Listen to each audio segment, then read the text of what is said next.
In 2019, Sky Sports Racing will be the place for the big names and the big news stories.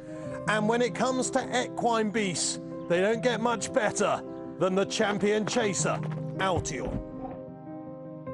Nico, we know he's good, but what's he actually like as a man, as a boy, whatever you like to call him?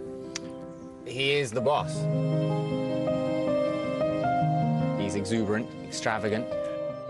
He's professional and goes out there and gets the job done. He's always been fairly straightforward, but even as a youngster, breaking him in, he always had his own mind, and there were things he wanted to do and things he didn't want to do. And it's amazing how the horse has progressed. And you should have seen him when he was his first hurdle race, and I could hardly hold the horse. But he always had that kick at the end. Boy, oh boy, doesn't he jump? Yeah, it's really good. Quite gassy early doors. That's only freshness. And once we turned around the bend and really quickened it up, he was jumping like an absolute stag, so that was good. When you say he has his own mind, what kind of attitude would he have had in those days? I mean, can you just chill out with him, or do you just have to be a bit careful? No, you have to be very guarded. I mean, he's fairly bullish now. Toby Laws, who rides him every day, is the tallest lad, and he's a big lad as well, so carries him up there every day and keeps the lid on him. I only get to ride him on work days and schooling days, and apart from that, I'm banned. Or injured. Just talk us about his jumping, because presumably that is one of his huge assets, that he very rarely makes a mistake. Well, you saw the second fence at Sandown.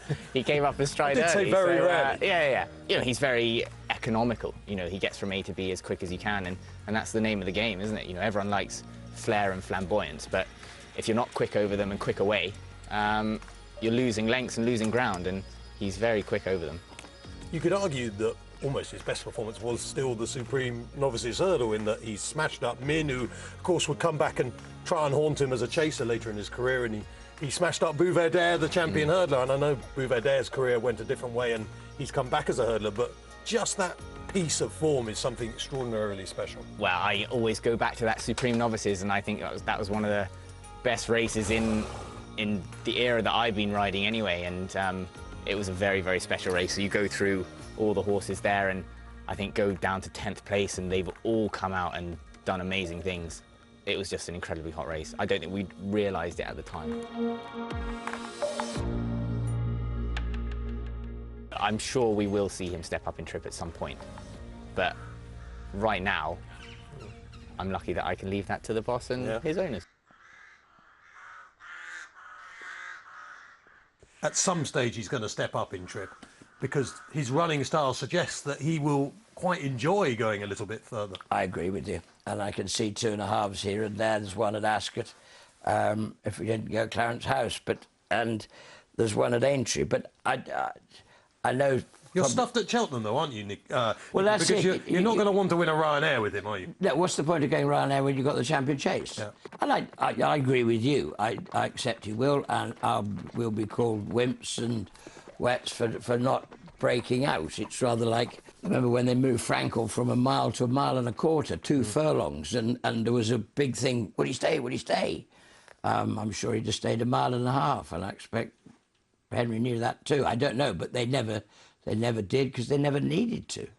So, you know, maybe not this year, but next year I would think there's every chance, yes, if we're all still going, and he's still going, and I'm still going.